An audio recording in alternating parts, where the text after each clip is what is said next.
Hello, friends, and thanks for coming back to Mostly Fictional Tales. I am Rathgar, your host, and today we are sharing captivating stories that inspire contemplation and understanding. Our returning guest is Bob Jensen, a retired theater professor and Dean Emeritus of Fine Arts from Fullerton College. Bob has shared some insights that resonate deeply within me. Issues of online communication, the power of a sincere apology, and the importance of perspective. I'm reminded that we all make mistakes and that sometimes the value of a sincere apology is immeasurable. So join us as we navigate through the nuances of the many stories that make up mostly fictional tales. We continue our exploration of the human condition. Lover of art and poetry and all things beautiful in life. And I am glad to still know you after I met you back in 1994, Bob. That's when I met you, and it is now 2023. So there are the home viewers out there who are quickly doing some math there and saying, well, Rathgar, are you saying that that you're in your late 40s? And I go, yeah, I'm 49 as of today. I am Oh, happy 49. birthday. Happy Thank you birthday, for Ken. joining me on my birthday, Bob. And I'm already glad. I'm glad this is a great birthday present because I'm fairly sure we've got video recording properly as well as audio, and I'm eager to make something into it, and I already know I can. So, but thanks for doing this with me. So you're heading on out of the park, and it's still a fabulous trip on out, and you've got the people in the flip flops, the people who are coming into the situation, and perhaps running into some danger. What's the rest of the day look like? How much time had you hiked before you all needed to turn back because of the conditions? I would say it was probably about 6 hours, 5 to 6 hours. And then what happens in Zion is you can't drive through the park. You can drive to parts of the park, but you can't go down into the park, into the main part of the park. So we get on a shuttle, and we took the shuttle uh, back to our rooms. We purposely stayed at the lodge there inside the park Yeah. because we just love that. We came the night before. We didn't want to rush this. We weren't No. going to rush out of the place. So The after last time I had looked into staying at one of the lodges at like Yosemite, the wait time on that was extraordinary. As far as when things were booked out. No, did one of the other fellows book the room, or did you, or how far in advance did you all have to do that? Well, what Don Carlson has taught me is yes, it's hard, and many times these different reservations open up 13 to 15 months, and either a lottery system or the reservation system, You're talking about makes exactly makes what I was thinking.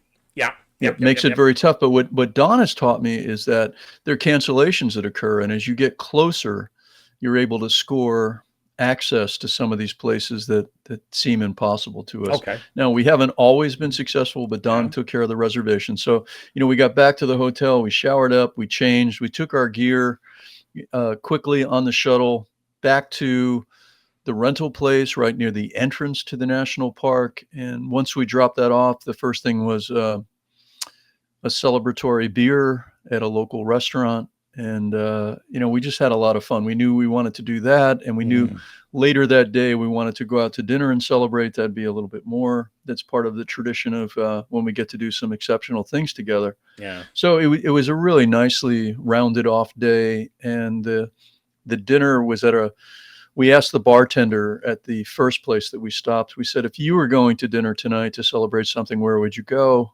That's the question we ask everybody wherever we're traveling. And he told Local us of a local knowledge. spot. Yeah, Yeah, the local local knowledge. knowledge. Yep. Yep. Yep. Yep. And he was right. He was right where we went. There was a fabulous dinner in a great environment with some, people that we wanted to talk to and that were very open to that because it was a very welcoming place. And So it was a great night, and we knew the next day we were going to get up and drive to Colorado. So we just sort of luxuriated ourselves into relaxing that night. And it's not that we thought we had accomplished something incredible, but we had an exceptional experience. That's why I, we celebrated. it sounds like there's a great word that I picked up from Carl Sagan, numinous. It's one of my favorite words. It's for the home viewer, numinous is something that has mystical quality, or something that causes mystical feelings, or things like that. And I really felt that that was something at Carlsbad that was, no matter if you were there for 20 minutes or there for 15 hours, the the experience was rather moving. It sits it sits solidly deep in your chest right here in such a wondrous way.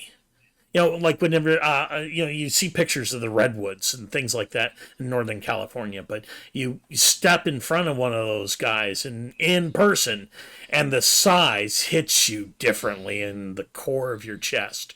And so I'm thinking, no matter if you turned around where you did and you head on out, yeah, you still had a numinous experience. And made me think of some of the rock formations that I'd seen at the Wallapai Reservation on Grand Canyon West, and the Eagle Rock that they have there is, where you don't quite see the eagle, but then suddenly you see those wings spreading, and you go, I can't see anything else now.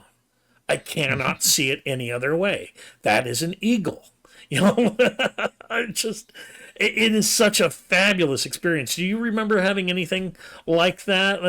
Kind of falling under pareidolia almost. The kind of the seeing of faces in the wild, something that's programmed into our brain to do. And did you happen to see the old man of the rock, or the or anything along those lines that you remember? Yeah, I think that plus an earlier trip this summer to the Canadian Rockies with Sandy allowed us to hear how ancient peoples named some of these rocks and some of these formations because they saw the human figure, the figurative drawing that the rocks were creating. Mm-hmm. Someone once said that whenever he's asked, "What is your favorite national park?" his answer is the one I'm in. Because there's a reason. There's a reason why these lands were set apart. Wallace Stegner said it was one of the best decisions of American culture, American civilization, was the national park system. And I think what's also interesting about that is the national parks are described as that they belong to the American people. So everyone has the same access to the parks. But the job of the Park Service is to protect the park against the people. Not to keep them out, but that's why, like, Zion National Park is a dark skies park. Mar it in any way or take anything with you, that piracy is just immoral when you're in those places. So You yeah, take I think what you bring, and you leave only footsteps. yeah, and sometimes you want to cover up the footsteps even, or sometimes you're told, hey, this is really sacred ground. Don't step on it because you're going to destroy the plant Yeah, life, and put tips on the end of your trekking pole so that you're yeah, not in any way putting holes into the pathway. So yeah, it's just respecting where you go. I think that's yeah, part of it. yeah. Making a choice of, you use the right tool for the right job. And let's just make sure that when we go to these shared places that everybody should have access to, that we all make sure that it's the same way when the next person comes along and they get to see it. It's the same way And as you who did. and I think there it can be an American arrogance sometimes of not really understanding who the ancient peoples were Mm. and what was their culture. And I Oh, was very encouraged at Mesa Verde. They talked about how they just changed out a very old documentary film and allowed the ancient Pueblo people to tell their story. yeah. And now, because there's much more focus on respecting this as sacred ground because it's ancestor, not ancestor worship, but just Mm-hmm. ancestor locations, that now young ancient Pueblo people are coming and volunteering at the park because suddenly their voice is being heard in Hmm. terms of their cultural Yeah. cultural importance. And so I love that whole part of going into the wilderness is trying to think about what was it like for peoples that lived there hundreds of years ago or thousands of years ago. And Hmm. we're stepping on ground that's been touched by many people with different stories. That I think is equally fascinating.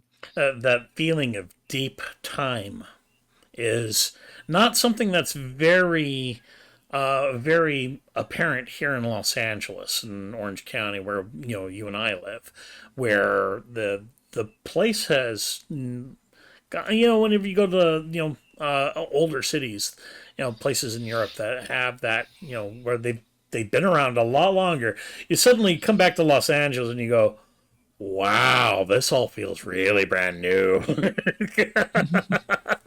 There's nothing under the. Nobody's been here yet. It is one thing that's time is one thing that Los Angeles at this point seems to be a little resistant to, kind of like Christmas. Well, and if we look carefully enough, there are stories of Native Americans, pre-Spanish explorers and missionaries. There's rich history there. The challenge is that not all those ancient tribes kept anything resembling written records. It became an Mm-hmm. oral storytelling. So it takes a little bit more homework. But the Gabrielinos and the Angelinos and their predecessors. I mean, I love hiking up in the San Gabriel Mountains because I'm accessing history about those people groups, about what's how did Brown Mountain get called Brown Mountain? Well, Ah. because that was Mm-hmm. John Brown, the abolitionist Uh-huh. sons Uh-huh. who had to leave the East Coast because of the association with their dad and what happened Yeah, murder during is that period. something that murder and insurrection that usually makes things a little harder for everybody else. So they came to Southern California, like so many people. What's the story of why Mm-hmm. people came here, and then named one of the 300 peaks in Southern California after their Yeah. father. So hence there's Brown Mountain that you can hike up. Yeah. Yeah. So there's all this history that's Well, also there besides the beauty of nature that you can experience. And one doesn't have to go to a national park. There's so many state parks and national forests and national wilderness. And I enjoy seeing other Fullerton College alums who are very active hikers and what they experience. And it's not about how many miles you do. It's just about the quality of the experience that one has. yeah. You were mentioning the written records and things have been, and I'm sure you've heard this in the news.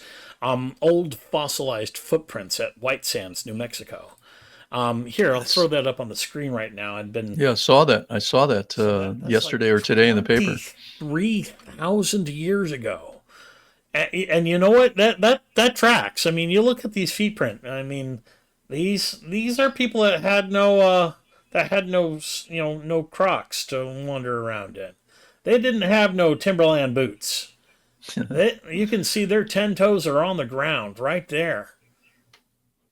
That is kind of amazing. And I think the more that we dig around, we're going to find loads and loads of other things that make it clear. No, humans were here for a long time. They were here. Well, Um, when I was in Mesa Verde, and because we had prearranged a ranger assisted tour, we got to go down to one of the cliff dwelling sites and to realize as we were down there, besides the engineering and the ingenuity oh of yeah. creating these structures, and they had to get up to the mesa where all the agriculture was happening and where they would use finger holes in the rock to be able to get back up to the mesa and then bring down firewood and what other supplies they needed.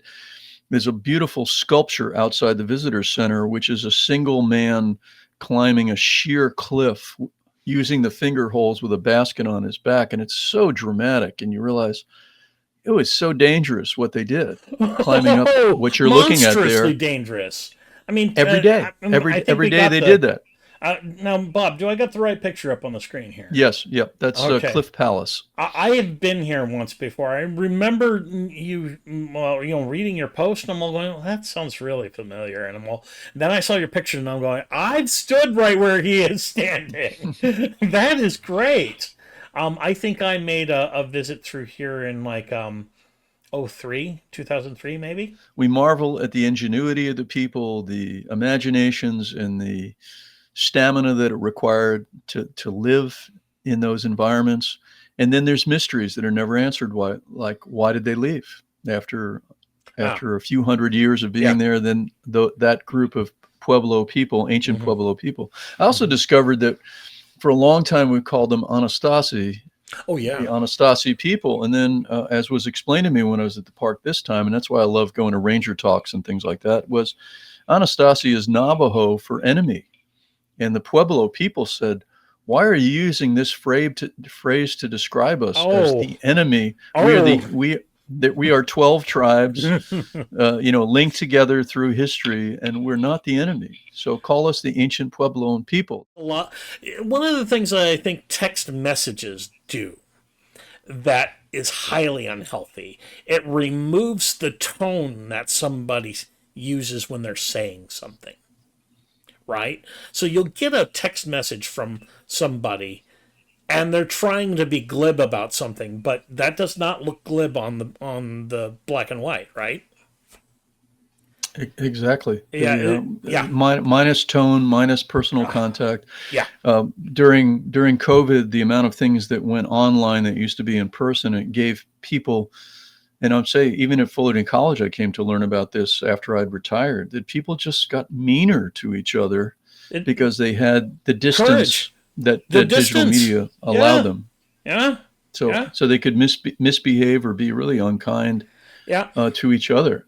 Um, All right, so I've got a story to share that's a little embarrassing for me, but those are probably the best kinds of stories to record and perhaps put out into the world. And it's a time in which that I found myself being an incredible jerk. And I didn't know that I was being a jerk until afterwards. Working with a lady in an office, a team of people. I'm doing customer service stuff, and I'm trying to go through somebody's notes about what they need me to do for their customer, and it's all jumbled. And it's not the first one that I've seen, and I'm allowing myself to get over annoyed at somebody's just not very good notes, and I said something really unkind to her without the proper context, so that it might have seemed like a mean joke, but it still would have been a joke. But it came across as mean. I mean, with a capital M. And I'm not proud of that, Bob. So I was told later that she was that I put her into tears, that she was crying about it, and I'm all, oh no, I'm a dick, and there's no way I can say sorry enough to undo that. And I found myself like once I realized how much of a dick I sounded, I'm all I felt a little panicked. There's no way that I sound like a complete racist. The way I said that thing, I sounded that way. I look that way. I look like the guys who would be, saying that. And I've never gotten a chance to apologize. And so perhaps Yasmin, if you're out there and you've seen this, sorry. I you know, really looked like a jerk, and there's not really a good apology that I can do that would make up well, for it. I used to, I used to meet with students a lot when I was the dean about poor choices that they made, and I Oh, always said to them that an apology, if it's well intentioned, if it's genuine, is worth the effort. And when you think about the importance of forgiveness mm-hmm. in our lives, and it doesn't come cheaply Yeah. when somebody forgives. Oh Well, well. hopefully the memory has changed some of the instincts that led to it. That's what we hope, that we've learned from where it came from, and that what we were talking about earlier. People being, being a little bit more courageous to be mean. Sometimes all it takes is that, hey, wait a minute. Why don't you just walk around, walk out to your car and walk back? And maybe it won't seem as stupid by then. Or maybe you're the one that just has too high of a goal here, and that, we're all just working, and they're not trying to make your job harder on purpose. And so, yeah, I allowed myself to get caught up in a very false narrative about somebody else's, work ethic. And it was hurtful. I was unintentionally hurtful. I think I was kind of intentionally being a little snarky right when I said it, but no, no, no, no, no. I was told later, hey, this is what you said, but you left out all this other stuff, didn't you? I'm all going, oh, no, I'm a dick. Oh, well, better that you acknowledge that rather than deny it. I think so. That's what I would say. Like, it's better. Better to think about how not to do that again. And I make a lot of mistakes and continue to make a lot of mistakes in my life. My dad in the 90s had a back surgery done, a fusion done, and this was if I've got my C6 and C7 fused, and I was really worried going into that procedure because my dad had a horrible time with a fusion.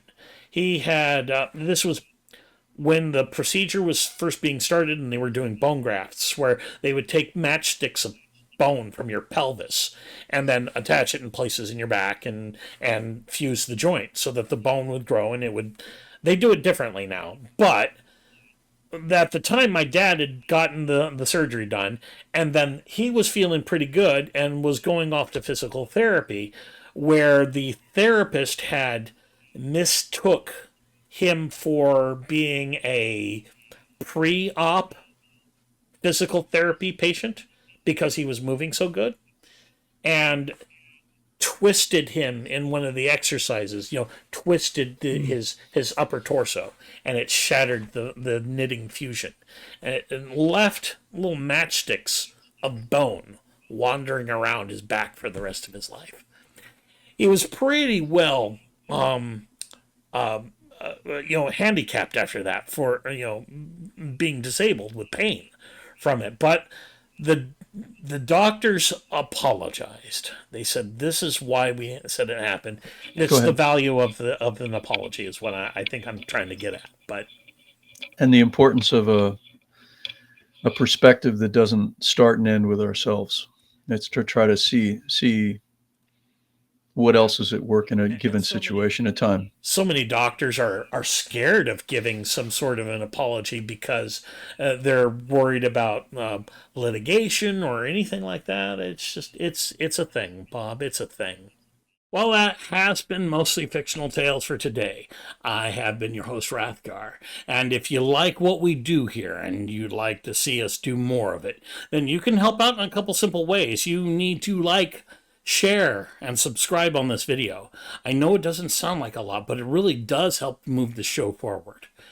But if you're a real difference maker, head over onto Patreon. The link is in the description below. I cannot make this show without you.